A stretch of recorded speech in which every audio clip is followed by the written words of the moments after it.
दिल्ली आम समस्त प्रथम थर निर्वाचित पर जाइलु आमर एनडीए रो बैठक रे प्रधानमंत्री नेतृत्व को हाउस रे समस्त लीडर्स एकमत पार्टी बीजेपी पार्टी तथा एनडीए दलर नेता भाव निर्वाचित हेलु शपथ ग्रहण उत्सव रे जोगदान देलु आ परवर्ती पर्याय रे ओडिशा रे शपथ कार्यक्रम 12 तारिख रे जो अच्छी तापे जो कार्यक्रम हम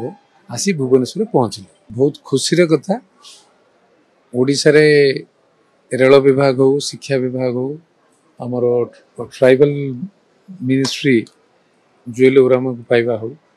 ये गोटे आम एक सौभाग्यर कथा प्रधानमंत्री जो मंतव्य रही जे आसंता 25 वर्ष ओडिशा भारतर एक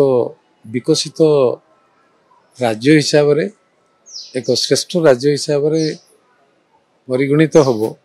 आ प्रधानमंत्री को डायरेक्ट कर्तृत्व भितर हम आ ओडिशा रे नुआ डबल इंजिन सरकार गठन होला पर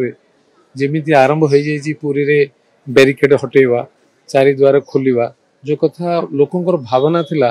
आज बीजेपी पूर्ण करी अन्य जो संकल्प रही आमर निर्वाचन मैनिफेस्टो रे जहाँ थिला सबु कार्य आगे नवा ता सहित भी आउर बहुत भल काम हम ओडिशावासी प्रथम थर पे अनुभव करेंगे जे the difference between BJD versus BJP government रो हैं